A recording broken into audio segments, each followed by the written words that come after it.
औज़ुबिल्लाहि मिनश्शैतानिर्रजीम बिस्मिल्लाहिर्रहमानिर्रहीम अस्सलामु अलैकुम। Silver Oak schools and college में खुशामदीद। आज का मेरा लेक्चर जमात हफ्तम के लिए है। आज हम एक नज़्म की पढ़ाई के साथ साथ इसके मश्की सवालात की तरफ आगे बढ़ेंगे, जिसका नाम है चाँद और तारे। इस नज़्म की पहली वीडियो में जो इसका पार्ट 1 था, उसमें मैंने आपको नज़्म की पढ़ाई के साथ साथ इसकी वजाहत बताई थी और इसके साथ साथ हमने अल्फाज के मानी का काम सर अंजाम दिया था। और मौजूदा वीडियो में हम मारूज़ी और मौज़ूई सवालात का काम करेंगे। अगर आपको इस नज़्म के पहले हिस्से की वीडियो देखनी हो तो आप इस वीडियो की डिस्क्रिप्शन में जाकर वीडियो का लिंक देख सकते हैं। तो सबसे पहले देखते हैं कि मारूज़ी और मौज़ूई सवालात में कौन कौन से सवालात शामिल हैं। सबसे पहले है आपका मुख्तसर सवालात पर मुश्तमिल सवाल। देखते हैं इसमें सबसे पहला सवाल क्या है। सबसे पहला सवाल है आपका, सितारों ने चाँद से किस बात का शिकवा किया। सितारों ने चाँद से इस बात का शिकवा किया कि क्या इस दुनिया का निज़ाम कभी ज़वाल पजीर होगा भी। हमारा काम है रात के वक्त आसमान पर अपने दानों की सूरत में बिखर जाना। इंसान का काम है सुबह से लेकर शाम तक अपने कामों में लगे रहना, रात को आराम करना। सूरज भी बिल्कुल ऐसे ही सुबह और दोपहर को चमकता रहता है और उसके बाद शाम को ज़वाल का शिकार हो जाता है, यानी गरूब हो जाता है। दुनिया का निज़ाम ऐसे ही चलता रहेगा तो क्या इसको कभी ज़वाल होगा भी। और ये सब कुछ ख़त्म क्यों नहीं होगा, यानी किसी को सुकून हासिल नहीं है इस सब में। ये सोच सितारों की है। इसके बाद अगर हम अगले सवाल की तरफ बढ़ें तो वो है आपका, चाँद ने सितारों की बात का क्या जवाब दिया। अब देखें, जो इस नज़्म में शायर ने चाँद और सितारों की जो दो मिसालें ली हैं और इनके दरमियान में जो मुकालमा हुआ इनके आपस में, एक ने शिकवा किया और दूसरे ने उसके शिकवे को दूर किया, तो इसमें हम देख सकते हैं कि जो सितारे थे उनको शिकवा था और उनका शिकवा दूर किसने किया, चाँद ने किया।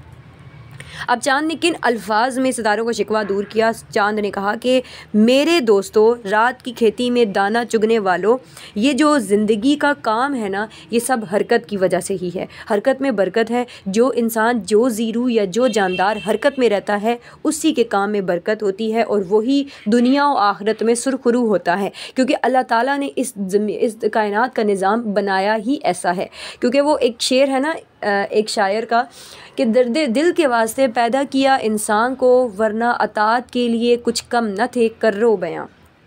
अगर हम अगले सवाल की तरफ बढ़ें तो अगला सवाल है आपका कि ए मज़रे शब के खोशा चीनों से शायर की क्या मुराद है। अब ये जो मिसरा है इसमें दरअसल शायर ने किसको मुखातिब किया है। शायर चाँद की ज़बान में कहते हैं कि ए मज़रे शब के खोशा चीनों, यानी ए रात की तारीकी, यानी ए रात की खेती में बिखरे हुए दानों को दाना चुगने वालों। यानी इसकी मिसाल आप यूँ ले सकते हैं कि जैसे रात के वक्त आसमान जो है उसको शायर ने खेती से मुराद लिया है। दाना चुगने वाले कौन है यहाँ पे सितारों को कहा है। अगर हम अगले सवाल की तरफ बढ़ें तो वो है आपका, इस नज़्म का मरकज़ी ख़याल तहरीर करें। मरकज़ी ख़याल आप लोग ख़ुद तहरीर करेंगे। आपको ये बात पता होनी चाहिए कि मरकज़ी ख़याल कम अज़ कम 4 से 5 सतूर पर मुश्तमिल होना ज़रूरी है। आपका सवाल नंबर 2 है कि नज़्म को कहानी की सूरत में तहरीर करें। कहानी की सूरत में नज़्म को तहरीर करने के लिए आपने इस पूरी नज़्म का हाल अहवाल आपको अच्छे तरीके से आना चाहिए और इसके बाद आखिर में आपने ये ज़रूर बयान करना है कि इस कहानी से आपको क्या सबक मिला। सबक आमोज़ होनी चाहिए, क्योंकि आपको पता है कहानी के आखिर में नतीजा लिखना बहुत ज़्यादा ज़रूरी है। तो इसका नतीजा क्या होगा, यही कि हरकत में बरकत है। इसके बाद अगर हम अगले सवालात की तरफ बढ़ें तो अगला सवाल आपका अल्फाज के मानी पर मुश्तमिल है। सवाल में सबसे पहले देखते हैं कि आपका लफ्ज़ क्या है। सबसे पहला लफ्ज़ है आपका मद्दाम। मद्दाम का मतलब होता है हमेशा। बेमहल का मतलब होता है बेमौका। सुकून का मतलब होता है आराम या इत्मीनान। सितमकश का मतलब होता है तकलीफ़ उठाना। मज़रा का मतलब होता है खेती। अशहब का मतलब होता है घोड़ा। ताज़ियाना का मतलब होता है चाबुक या कूड़ा। अजल का मतलब होता है मौत। और आखिरी लफ्ज़ होशाए चीं। होशाए चीं का मतलब होता है दाना चुगने वाले।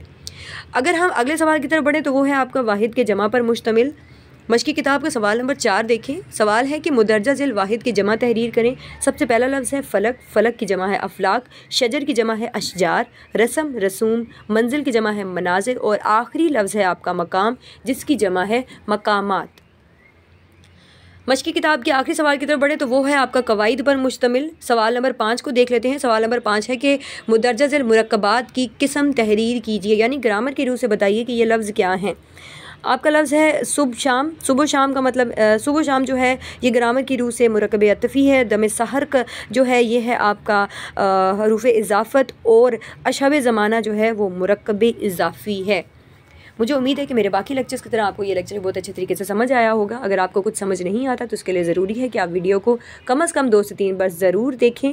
अपना और अपने प्यारों का बहुत ज़्यादा ख्याल रखें। वीडियो देखने का बहुत ज़्यादा शुक्रिया। अल्लाह हाफ़िज़।